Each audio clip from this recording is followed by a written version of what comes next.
বাংলাদেশের রাজনীতিবিদ ও সাবেক রাষ্ট্রপতি আব্দুল হামিদ। তিনি বাংলাদেশের ২০ ও ২১তম রাষ্ট্রপতি ছিলেন। তিনি প্রথম মেয়াদে ২০১৩ সালের ২৪শে এপ্রিল এবং দ্বিতীয় মেয়াদে ২১তম রাষ্ট্রপতি হিসাবে দায়িত্ব গ্রহণ করেন ৭ ফেব্রুয়ারি ২০১৮ সালে। তিনি বাংলাদেশের ইতিহাসে সবচেয়ে দীর্ঘমেয়াদী রাষ্ট্রপতি ছিলেন। এছাড়া তিনি সপ্তম জাতীয় সংসদের ডেপুটি স্পিকার হিসাবে ১৪ জুলাই ১৯৯৬ সাল থেকে ১০ জুলাই ২০০১ সাল পর্যন্ত এবং ১২ জুলাই ২০০১ সাল থেকে ৮ অক্টোবর ২০০১ সাল পর্যন্ত স্পিকারের দায়িত্ব পালন করেন। নবম জাতীয় সংসদের স্পিকার হিসাবে ২৫ জানুয়ারি ২০০৯ সাল থেকে ২৪ এপ্রিল ২০১৩ সাল পর্যন্ত দায়িত্ব পালন করেছেন। বাংলাদেশের রাজনৈতিক এবং রাষ্ট্রের গুরুত্বপূর্ণ পদে থাকা আব্দুল হামিদ দুর্নীতিবাজ হলেও তিনি সবসময় সরল মনের মানুষ সাজতেন।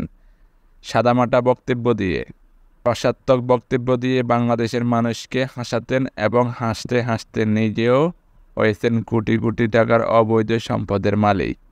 তিনি তার এক বক্তব্যে জানিয়েছেন, রিকশায় করে জাতীয় সংসদে আসতেন। তবে রাজনীতির সোনার হরিণ পাওয়ার দুর্নীতিবাজ আব্দুল হামিদ পরে এক সময় নিজের গ্রামের বাড়িতেও পাড়ি জমাতেন হেলিকপ্টার দিয়ে। দুর্নীতিবাজ আব্দুল হামিদ অবৈধ অঢেল সম্পদ করেছেন এবং সেই সাথে তার ২ সহোদরও হয়েছেন কোটিপতি। জানা যায়, আব্দুল হামিদের ২ সহোদর রাজধানী ঢাকার গুলিস্তানে টুকরি করে জুতা বিক্রি করতেন। পরবর্তীতে জানা যায়, রাষ্ট্রপতি আব্দুল হামিদের ছত্রছায়ায় আওয়ামী লীগের টিকিটে সংসদ সদস্য হন। তার এক ভাই আফজল হোসেন, অন্য ভাই আনোয়ার হোসেন বাজেপুর পৌরসভার মেয়র হন। স্বৈরাচার সরকারের এই রাষ্ট্রপতি দীর্ঘ সময় বঙ্গভবনের বাসিন্দা ছিলেন। পদত্যাগের পর বঙ্গভবন ছেড়ে রাজধানীর অভিজাত এলাকা নিকুঞ্জের একটি ডুপ্লেক্স বাড়িতে বসবাস শুরু করেন। অভিযোগ আছে, বঙ্গভবন ছাড়ার আগে নিকুঞ্জের চেহারা পুরোপুরি পাল্টে দেন তিনি।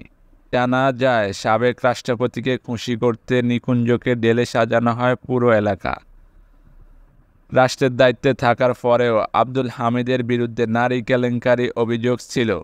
জাতীয় সংসদের স্পিকার থাকাকালীন আব্দুল হামিদ হানি ট্র্যাপে পড়ে একজন সেনা কর্মকর্তার সহযোগিতা নিয়ে তার অশ্লীল ভিডিও উদ্ধার করেন। ওই কর্মকর্তা প্রবাসী সাংবাদিক কনক সরোয়ারের সাথে ভার্চুয়াল আলাপে এই তথ্য তুলে ধরেন। সাবেক দুর্নীতিবাজ আব্দুল হামিদ ও তার ভাইদের নির্দেশ ছাড়া কিশোরগঞ্জের মিঠাইনে পুলিশ প্রশাসন এমনকি গাছের পাতাও লড়ত না বলে জানা যায়। রাষ্ট্রপতি হামিদ ও তার ক্ষমতাধর ভাই আফজল হোসেন ও আশরাফ হোসেন জুলাই বিপ্লবের পর অঢেল সম্পদ রেখে আত্মগোপনে চলে যান। স্বৈরাচারী শেখ হাসিনা পালিয়ে যাওয়ার পর কিশোরগঞ্জে আব্দুল হামিদের বাড়ি ভাঙচুর করে, সেই সঙ্গে আওয়ামী লীগের অফিস ভাঙচুর করে আগুন জ্বালিয়ে দেয় বলে জানা যায়।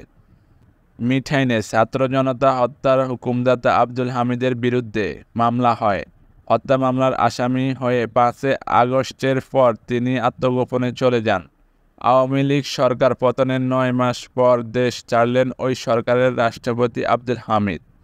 বুধবার দিবাগত রাত ৩টা ৫ মিনিটে থাই এয়ারওয়েজের একটি ফ্লাইটে তিনি দেশ ছাড়েন বলে শাহজালাল আন্তর্জাতিক বিমানবন্দরের একটি দায়িত্বশীল সূত্র থেকে জানা যায়।